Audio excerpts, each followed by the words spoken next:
Nashik ring रोडसाठी माझा व माझ्या शेतकरी बांधवांचा या विकास कामाला या प्रकल्पाला संपूर्ण पाठिंबा आहे।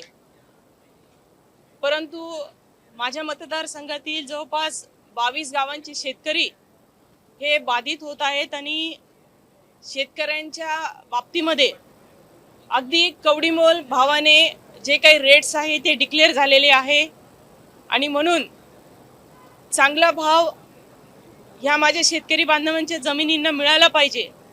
कारण ज्यांनी जमिनी विकल्या त्यांना मार्केट रेट प्रमाणे चांगले दर मिळाले, परंतु ज्या शेतकरी बांधवांनी आपली काळी आई जपून ठेवली हा त्यांचा गुन्हा नाही आणि म्हणून शेतकरी बांधवांच्या रिंग रोडसाठी जे काही जागा घ्यायच्या आहे त्यासाठी चांगला दर मिळावा, भाववाढ मिळावी हीच माझी माननीय शासनाला, माननीय मुख्यमंत्री महोदय फडणवीस साहेब असतील, सुनेत्रा वहिनी असतील, एकनाथ शिंदे साहेब असतील यांना विनंती आहे की लवकरात लवकर ही बैठक लावून योग्य तो मोबदला माझ्या शेतकरी बांधवांना मिळाला पाहिजे आणि ज्या ज्या काही अडचणी या रिंग रोडच्या संदर्भात तांत्रिकदृष्ट्या शेतकऱ्यांच्या बाजूने कमकुवत आहेत, शेतकरी बांधवांना ताकद देण्यासाठी कृपया शासनाने याची दखल घ्यावी आणि अधिवेशन संपायच्या आत बैठक लावून या सर्व प्रश्नांची दखल शासनाने घ्यावी एवढीच मी माननीय मुख्यमंत्री महोदयांना विनंती करत आहे।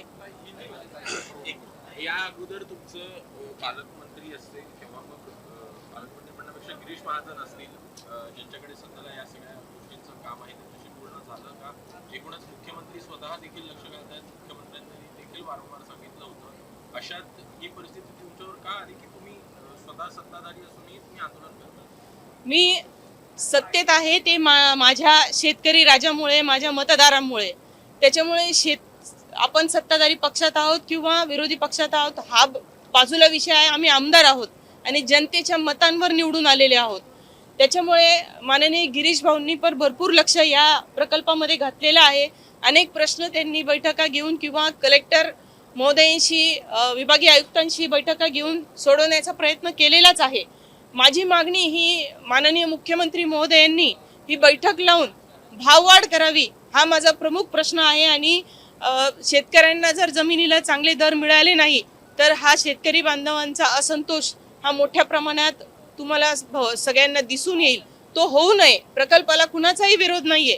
आज सगळे शेतकरी जे काही प्रकल्प आहे त्याला जागा द्यायला, कारण विकास झाला तर सगळ्यांचाच होतो, फक्त शासनाचा होत नाही, तो शेतकऱ्यांपासून व्यापाऱ्यांपर्यंत सर्वांचा होतो।